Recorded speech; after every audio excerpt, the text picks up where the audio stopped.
고3은 이제 무엇을 해야 할까? 고려대학교 세종캠퍼스 논술. 기말고사가 끝나면 이제 입시는 냉정한 현실이 됩니다. 기말고사에 최선을 다했다고는 하지만 혹시나 했던 결과는 기대에 못 미치는 경우가 대부분입니다. 이제는 내신 성적과 모의고사 상황을 종합적으로 분석하여 수시 대비 전략을 구체화해야 합니다. 지금 이 시기가 되면 수시 원서를 어떻게 쓸 것이냐를 두고 하루하루 살얼음판을 걷는 것처럼 조심스럽고 긴장이 됩니다.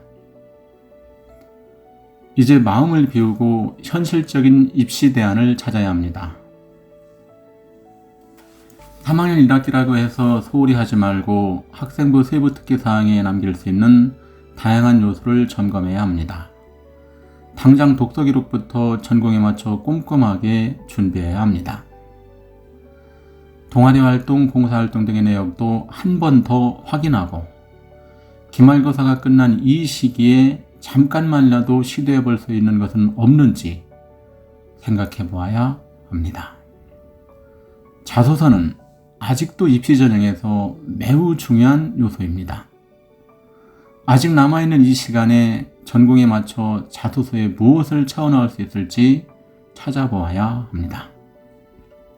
그리고 지금까지 생각을 하면서도 막상 준비하지는 못했던 논술에 대한 고민을 매우 구체적으로 해야 할 시기가 되었습니다. 2022학년도부터 고려대학교 세종캠퍼스에서 논술 전형으로 380명을 선발합니다. 여기서 먼저 눈여겨봐야 할 부분이 수능 최저학력 기준입니다. 약학과를 제외한 학과는 비교적 수월한 편입니다. 인문계, 국어, 수학, 탐구 중 한 개 영역 3등급 이내 또는 영어 2등급 이내, 자연계는 국어, 수학, 과탐 중 한 개 영역 3등급 이내 또는 영어 2등급 이내, 체능계는 국어, 수학, 탐구 자연계 3등급 이내 또는 영어 2등급 이내. 하지만 앞서 말씀드린 대로 현실적인 입시 대안, 이 말을 놓치면 안 됩니다. 막상 수능 때 이 조건이 갖추는 것이 그렇게 간단한 일이 아닙니다. 우리 아이 상황에 따라 쉽게 생각할 수도 있고 어렵게 생각할 수도 있습니다. 약학과는 서울의 그 어느 대학에 못지않게 매우 높은 편입니다. 수능 3개 영역 등급의 합이 5 이내. 이게 참 어려운 일입니다. 평상시 모의고사에서 국영도 탐구에서 1등급을 받던 학생들도 막상 수능 때는 합산 5등급을 받기가 매우 어렵습니다. 그리고 탐구 영역은 아예 과탐으로 못을 박아 놓아서 더욱더 어렵습니다. 이제 가장 중요한 논술 전형 요소입니다. 논술 비율이 70%를 넘어가는 학교가 있다면 그것은 논술로 선발하겠다는 의지로 봐야 합니다. 학생부가 30%이고 300점이 배점이 주어지면 매우 높은 것으로 보이지만 1등급에서 5등급까지는 거의 점수 차이가 나지 않습니다. 이 자료는 고려대의 경우는 아니지만 석차 등급별 환산 점수라는 것이 있습니다. 이 자료를 참고해 보면 5등급까지 거의 감점이 되지 않습니다. 6등급 이하라면 문제가 있지만 5등급 정도까지는 내신 기본 점수에 큰 감점이 없어서 논술로 충분히 만회할 만합니다. 1등급이 10점 만점일 때 5등급 같은 경우 이 분포도에 따라서 보면 논술 전형의 경우에는 9.84로 거의 1점도 차이가 나지 않습니다. 약학과를 제한 일반 학과에서 1등급인 학생이 이런 논술 전형을 쓰는 일은 거의 없기 때문에 보통 3, 4, 5등급인 학생 기준으로 보면 내신의 변별력은 크지 않고 논술 70%, 700점이 방락을 결정한다고 보면 됩니다. 이런 상황에서 고려대 세종캠퍼스의 논술 전형 도입은 꼭 짚고 넘어가야 할 중요한 전형입니다. 내신 3, 4, 5등급인 학생들은 4+2 수시 전략을 추천한 이유가 바로 여기에 있습니다. 학생부 전형 교과 종합으로 4개 정도를 쓰고 2개 정도는 논술 전형을 검토해 보세요.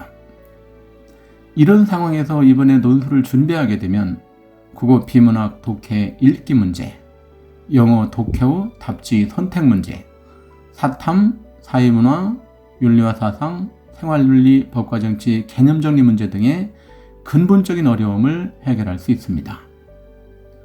논술은 국영수 탐구 이외에 별도로 준비하는 별나라 시험이 아니라 국영수 탐구를 하나로 정리하는 시험입니다. 특히 국어 비문학 독서로 고민하는 학생들이라면 논술 수업을 통해 근본적인 해결책을 찾아보았으면 좋겠습니다. 그러면 여기에서 가장 인기가 많은 약학과 모집 인원을 잠시 살펴보겠습니다. 정시에서 9명을 선발하는데 수시 논술 전형에서만 10명을 선발합니다. 또 하나 주목할 점이 지역인재 전형에서 5명을 선발하고 있습니다. 이것은 학생부 교과 전형에 속한 것이라서 내신 1등급 학생들끼리의 경쟁도 치열합니다. 수능은 잘 나오는데 내신이 약한 학생들에게 논술 전형에 관심을 가져볼 것을 권하는 이유가 바로 여기에 있습니다. 이제 구체적으로 시험 방식을 살펴보도록 하겠습니다. 현재 우리가 확보한 입시 정보에 의하면 고려대학교 논술 시험은 경북대 유형에 가장 가까울 것으로 보입니다. 엄밀하게 보면 순수 논술이라고 보다는 약술형 시험에 가깝습니다. 답안 작성 1000자를 넘어가는 순수 논술 유형이 아니라 학업적 성구사의 성격 있는 단답형과 300에서 500자 정도의 약술형 문제가 출제될 것으로 보입니다. 문항수도 5문항 이상이 출제되면 90번 풀 수 있는 방식으로 약술형에다 크게 벗어나지 않을 것으로 보입니다. 문항수를 줄여서 3문항 정도 600자 내외로 보면 한국예대와 덕성예대 같은 방식의 축약된 논술형으로 출제될 수도 있습니다. 이 두 가지 방안을 함께 대비해야 고려대 세종 캠퍼스의 논술이 가능합니다. 현재 학교 내신 등급이 3에서 5등급 정도의 학생이라면 꼭 관심을 갖고 대비하는 것이 좋습니다. 여기에서 궁금한 것이 하나 있습니다. 고려대 세종 캠퍼스에 합격하는 내신 등급은 어느 정도일까요? 이게 참 어렵습니다. 한마디로 전년도 입시 결과가 무의미합니다.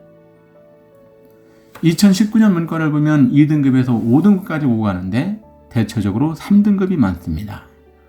근데 2020학년도에는 4등급도 있고 5등급도 종종 있습니다. 왜 이렇게 편차가 심할까요? 그는 고려대학교 이름값, 네임밸류 때문입니다.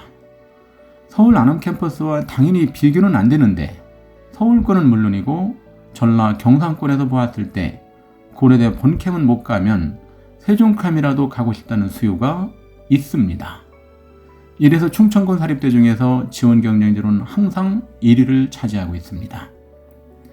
그리고 캠퍼스 변경이나 복수 전공, 이중 전공 등으로 안암 본케미 졸업장을 받을 수 있는 길도 열려 있습니다. 다른 지방사립대학과는 분명 다른 무엇인가가 있습니다. 그래서 내신 2등급, 공공정책학부나 고미술사학과는 내신 1등급인 경우가 있습니다. 그런데 전년 입시 결과에 2등급, 3등급이 많은 것을 보고 막상 2, 3등급인 학생들이 원서를 쓰지 못하고 4, 5등급인 학생들이 그냥 한번 써보자 해서 합격하는 경우가 있어서 수시 등급이 롤러코스터를 타고 있습니다. 논술 전형은 이런 롤러코스터의 위험에서 벗어날 수가 있습니다. 고려대학교 세종 캠퍼스에서는 학생부 종합전형의 요소가 표면적으로는 없습니다. 미래인재 전형이 학종의 요소를 갖고 있는데 일반 대학의 학종과는 성격이 약간 다른 측면이 있습니다. 그나마 약학과에서는 미래인재 전형 자체가 없습니다. 고려대학교 세종 캠퍼스 논술 전형은 2022학년도 처음 시행하는 전형이라서 어떻게 대비하느냐가 중요합니다. 이제 냉정하게 말해서 엄마가 해줄 수 있는 일은 끝났습니다.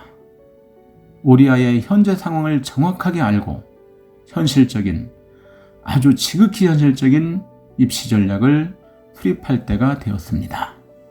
이제 진짜 행동으로 옮겨야 할 때가 되었습니다.